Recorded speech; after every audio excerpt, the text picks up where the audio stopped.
నీకు విరోధముగా పాపము చేసినందున ఆకాశము మూయబడి వర్షము లేకపోగా నీవు వారిని ఇలాగ శ్రమ పెట్టుట వలన వారు నీ నామమును ఒప్పుకొని తమ పాపమును విడిచి ఈ స్థలము కేసి తిరిగి ప్రార్థన చేసిన ఎడల నీవు ఆకాశమందు విని నీ దాసులైన ఇశ్రాయేలులకు నీ తెలుగు చేసి. ఇక్కడ ఆకాశమందు వర్షం ఇచ్చేది, ఆకాశమందు వినే ఆకాశం వేరు. మళ్ళా చిన్న తగ్గిన దగ్గర వినే ఆకాశం వేరు, ఆకాశమందు నేను విని అన్నాడు. ఈ రెండు విషయాలు. అయితే ఇక్కడ నుంచి దేవుడు ఉండే ఆకాశం వేరు, మనుషులకు మనకు వర్షం ఇచ్చే ఆకాశం వేరు. అది మొదటి ఆకాశం మనం స్టడీ చేస్తున్నది. అయితే ఆకాశము తర్వాత నెక్స్ట్ పాయింట్కి వస్తున్నాం. ఇప్పుడు రెండవ ఆకాశం కీర్తన గ్రంథము 19వ అధ్యాయం. ఇది స్టార్ట్ ఆవరణం అనమాట. 19:1 నుంచి చూడండి. ఆకాశములు వివరించుచున్నవి, ఆయన చేతి పనిని ప్రచురపరచుచున్నది, పగటికి పగలు బోధ చేయించున్నది, రాత్రికి రాత్రి దేవునికి స్తోత్రం. ఏంటి పగలు రే ఈ పాట సేవ ఉందా? పాట ఎలా వస్తుంది? జీవన అది సతీష్ గారి పాటే ఇచ్చేది, బయటించండి. పగలు రే మనకు తెలిసి దీవారాత్రములు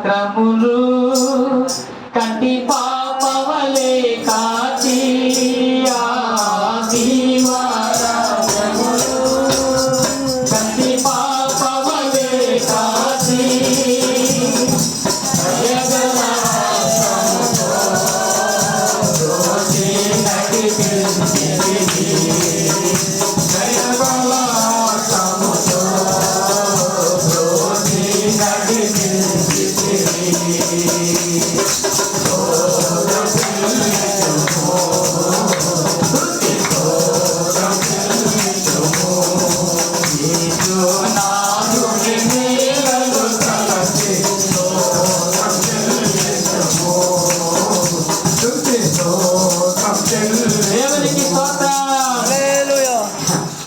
చిన్న రిలాక్స్ ఉంటుందని మీకు పాటించండి సపోర్ట్గా. ఓకేనా? చిన్న బూస్ట్ అంటారు దాన్ని. ఇప్పుడు ఆలోచించండి, ఎందుకంటే మైండ్ అంత రిసీవ్ చేసుకోదు బాధని. చిన్న ఇదైందంటే ఫ్రీ అయిపోతుంది మైండ్. పాటలో చూసే అంత పరవశించిపోతారు, అందరు ఆనందం. ఏంటి okay face is the index of the mind. హృదయం ఎలాగుందో ముఖంలో చాలా విషయాలు తెలుస్తాయి. సరే, ఇక్కడ చూద్దాం. ఈ మొదటి ఆకాశం ఏంటి? ఆకాశములు దేవుని మహిమను వివరిస్తే అంతరిక్షం అన్నాడు. ఆయన చేతి పనిని ప్రచురపరుచుచున్నది, పగటికి పగలు బోధ చేస్తే రాత్రికి రాత్రి జ్ఞానం. ఇంకా చదవండి. వాటికి ఏం లేదు, భాష లేదు, మోగం, మాట్లాడు. అంటే ఒకవేళ వాటికి కనుక నోరిస్తే ఆకాశానికి వాటికి ఏం చెప్తాయి? సృష్టికర్తను దేవుడు మమ్మల్ని చేశాడు, మేము అందుకే మీకు ఇస్తున్నాం. అడవులైనా మేము వెన్నెలిస్తాం, సిటీలోనైనా మేము వెన్నెలిస్తాం అని చెప్తాక భాష లేదు, ఏమా మాటలు లేవు కదా, మాటలు లేవు, వాటి స్వరము వినబడదు. ఓకే, కానీ వాటి కొలనులు అంటే కొలత భూమి అంతా అంతటా వ్యాపించి దేవునికి స్తోత్రం. అంటే సూర్యునితో చంద్రునితో కాంతి వెళ్ళని స్థలం లేదని అర్థం. అన్ని ప్రాంతాలు అడవుల్లో ఉన్నా, అండమాల్లో ఉన్నా, ఎక్కడున్నా అక్కడికి అది వెళ్తుంది. దేవుడు మమ్మల్ని చేశాడని చెప్తాయి. వీళ్ళేం చేశారు? నువ్వే మా దేవుడు అంటున్నారు. ఏంటి ఉపనిషత్తులు ఏంటంటే ఏనుకోని ఈ విప్రుడు మమ్మల్ని ఆరాధిస్తున్నాడు, నదికెళ్ళి నమస్కారం చేస్తారు, మా పాపాలు తీసే మొక్కుతారు. కొండపత్రి గారు మన గురువు గారు అవి చెప్పారు. చేసింటే ఇరువడా నేను కాదురా, మాది నిరంతర ప్రయాణం. ఆ దేవుడు మమ్మల్ని కలగ చేస్తాడు, మేము జర్నీ చేస్తాం. ఎవరైనా ఆపారంటే ఆగిపో. కోడుంది గుడ్డి పెట్టడానికి ఎవరైనా మూస్తే బాగుంది అనుకోదు, మొయ్యిపోతే అక్కడ పెట్టేస్తుంది.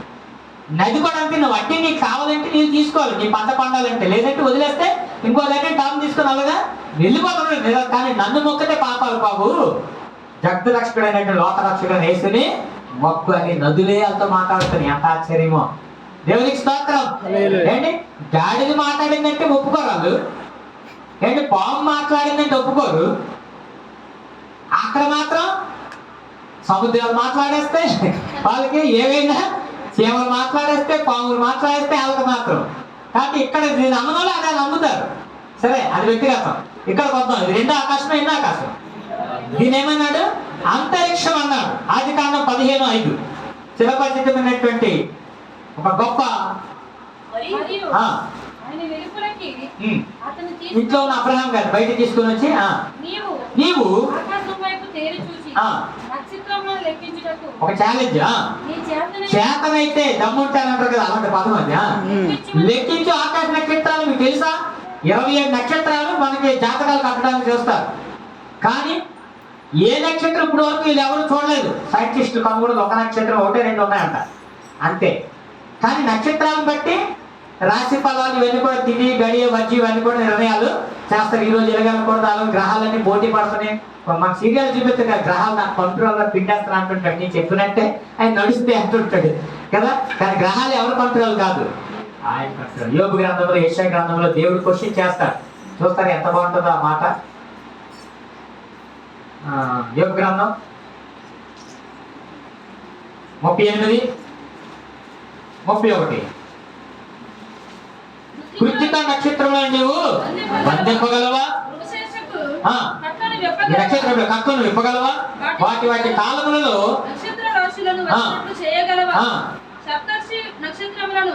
వాటి ఉపనక్షత్రములను నీవు యోబు 9:9 చూడండి.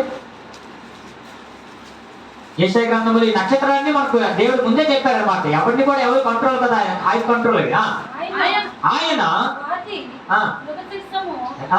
స్వాతి, మృగశీర్షగా అంటే ఇవన్నీ నక్షత్రాల పేర్లే. దేవునికి స్తోత్రం.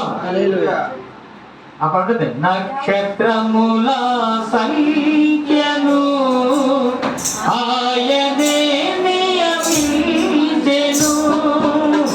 నక్షత్రముల సంఖ్యను ఆయనే నియమించెను. వాటి కన్నీయు పేర్లను పెట్టుచున్నవాడని. వాటి కన్నీయు పేర్లను పెట్టుచున్నవాడని. దేవునికి స్తోత్రము గానము చేయుటయే మంచిది. మనమందరము స్తుతి గానము చేయుటయే మంచిది. దేవునికి స్తోత్రం. అబ్రహాం గారితో ఏమంటున్నారు, నువ్వు బయటకు వచ్చి వస్తావు, పిల్లలు ఇస్తానంటే నమ్మట్లేదు కాబట్టి ఒక అవకాశాలు ఇస్తున్నాను, నువ్వు వచ్చి అవి లెక్క పెట్టి చూడు.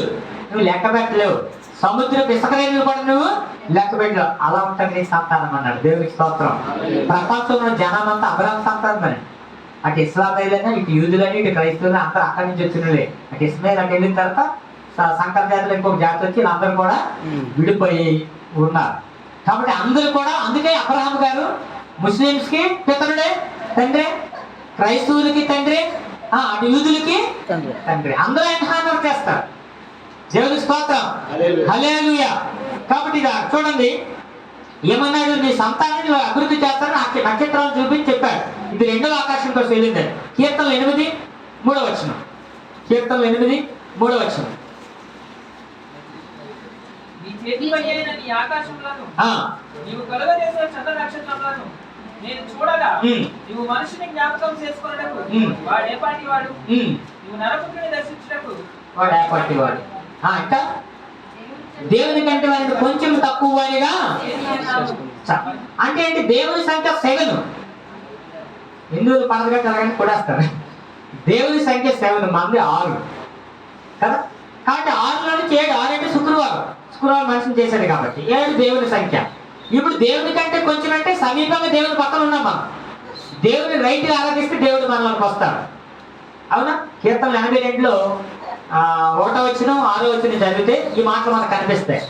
ఇది యేసుప్రభు కూడా మళ్ళీ వస్తాడు. దేవుడు నిలిచి ఉన్నాడు. దేవుని సమాజంలో దైవముల మధ్య ఆయన, దైవముల మధ్య వాడు ఆయన. దైవములు అంటే ఎవరు? మనుషుల మధ్య ఆయన నుండి తీర్పు తీరుస్తున్నాడు. మనం కూడా దైవాలు అంటున్నాడు. 6వ వచనం దైవములనియు దేవుని కుమారులు అంటూ దేవుడు అంటున్నాడు. ఆ డిగ్రీలోకి ఎప్పుడు వెళ్తాం మనం? యేసు ప్రభులాగా మారినప్పుడు. దేవునికి స్తోత్రం. అంటే మనం ఎవరిని పోల్చుకోకూడదు. సొంకరి పరిచయం ఉన్నాడా, అది పోల్చాడు, అతను తక్కువగా ఎంచబడ్డాడు దేవుడి దగ్గర. అతనికంటే నేను భక్తి బాగా చేశాను అన్నం వాళ్ళు. కాబట్టి ఎవరిని పోల్చుకోడు. ఒక వ్యక్తి ప్రార్థన చేస్తున్నాడు, ప్రభువా నన్ను అబ్రహాం లింకన్ లాగా మార్చు, అబ్రహాం లింకన్ లాగా మార్చు అంటున్నాడట. లేదా కనీసం భక్త్ సింగ్ లాగా మార్చు, అది దినకరన్ లాగా మార్చు అంటుంటే దేవుడు ప్రత్యేకంగా నాయన నీకు అవన్నీ వద్దు, నాకు ఒక దినకరన్ ఉన్నాడు, ఒక అబ్రహాం లింకన్ ఉన్నాడు, ఒక భక్త్ సింగ్ గారు ఉన్నారు, అలాగొద్దు, నువ్వుగానే నాకు కావాలన్నాడు. ఎలా ఉన్నాక నువ్వు ఎలాగున్నావు అలాగే నాకు కావాలి. నువ్వు ఏ స్థితిలో ఉన్నావు ఆ స్థితిలో నువ్వు నిలబడితే దేవుడు నిన్ను నడిపిస్తాడు. అంటే మనం ఎక్కడి నుండి మంచిదో అది ఆయనకే బాగా తెలుసు. అంటే ఒక ఫంక్షన్కి 100 మంది వచ్చారు, అక్కడికి ఇంకొక వ్యక్తి వచ్చాడంట.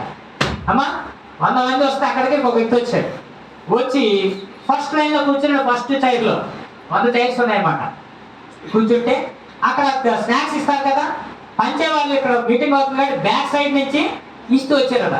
కరెక్ట్గా ముందుకు వచ్చినప్పుడు అయిపోయింది. చచ్చి ఇదేం బాగా చాలా చిరాకు పడిపోయి ఇప్పుడు ఎక్కడ కూర్చున్నాడు, ఈసారి వచ్చినవి ముందు నుంచి పంచారంట. ఏంటి అప్పుడు ఒక ఐడియా వచ్చింది, మధ్యలో కూర్చున్నాడు.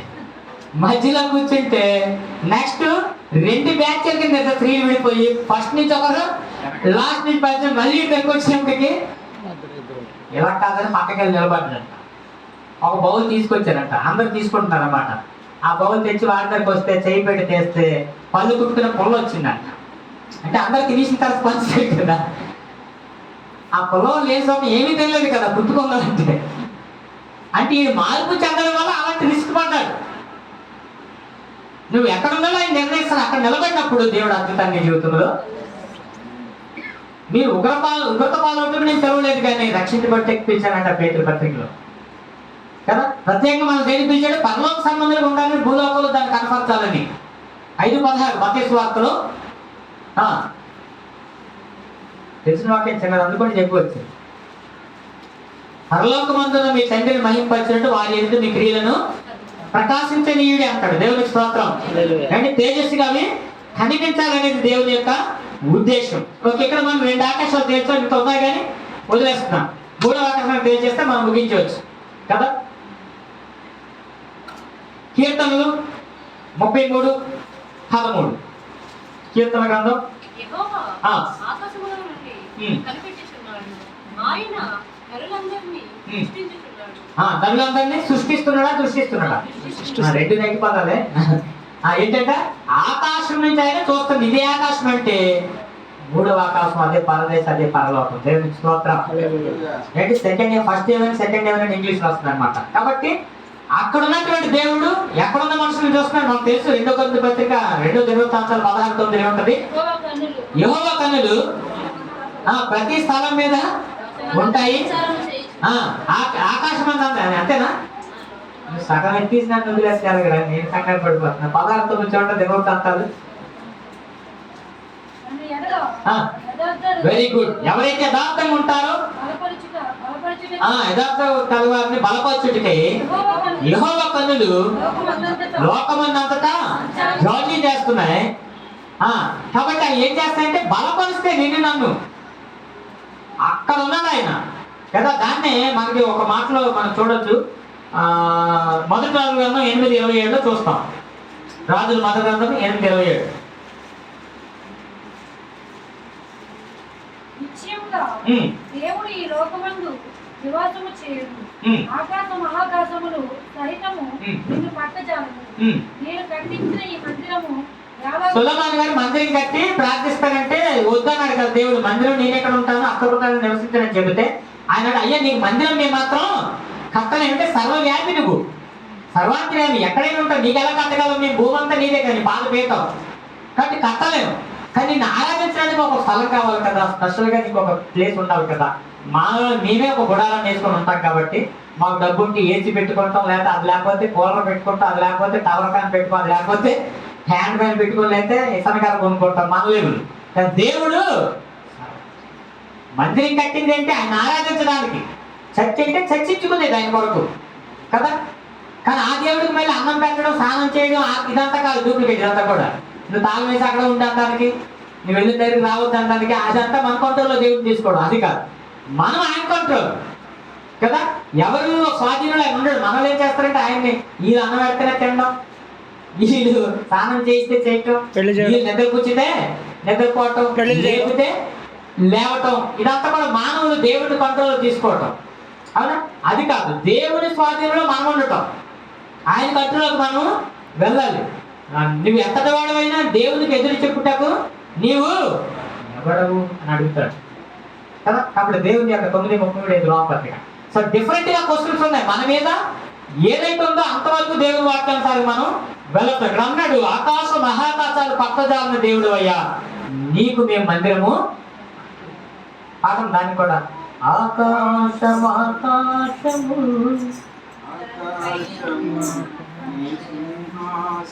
ఇంకో మాట,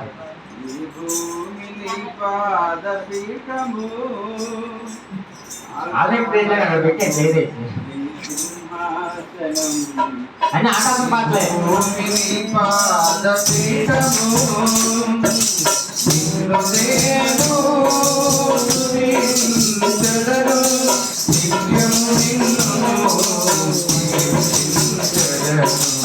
ఆకాశమందు నీవు తప్ప ప్రభువా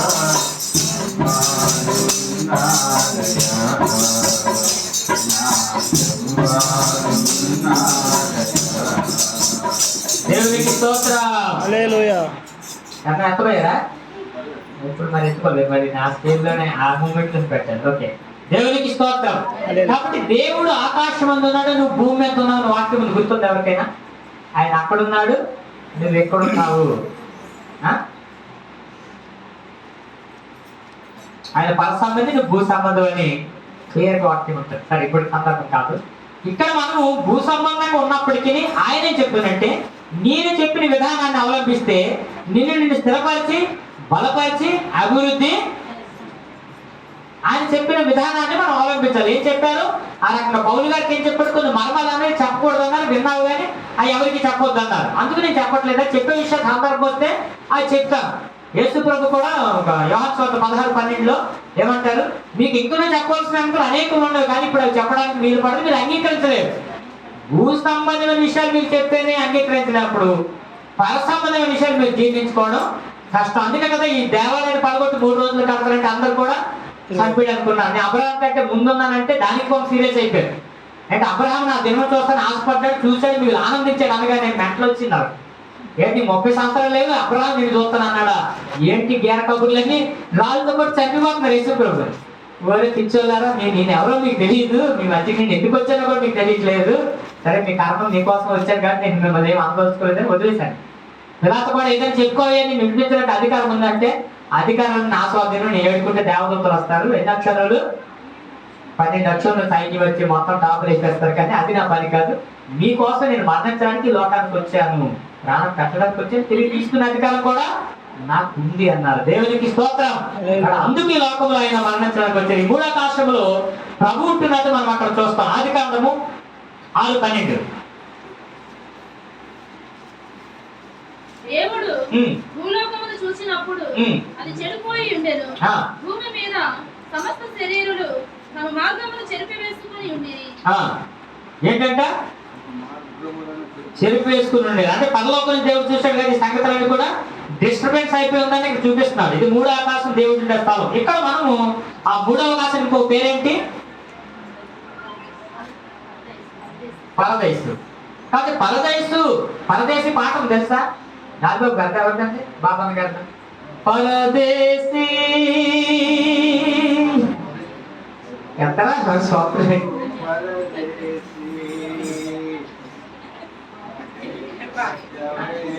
అంటే పాట రాజబాబు గుర్తు చేసిన రాజబాబు గారు మీకు అందరు పాట ముగించారా? అంటే నేసం అయిపోతున్నాను, నైన్ అయిపోతున్నాను. అందరూ చెప్పండి.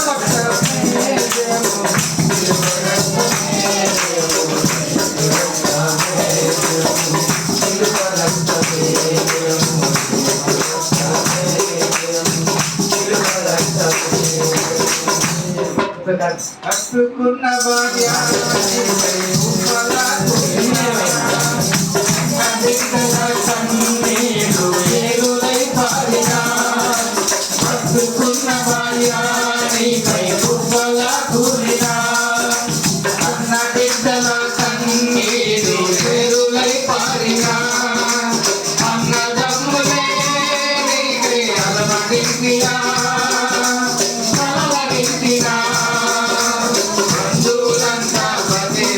ఆయన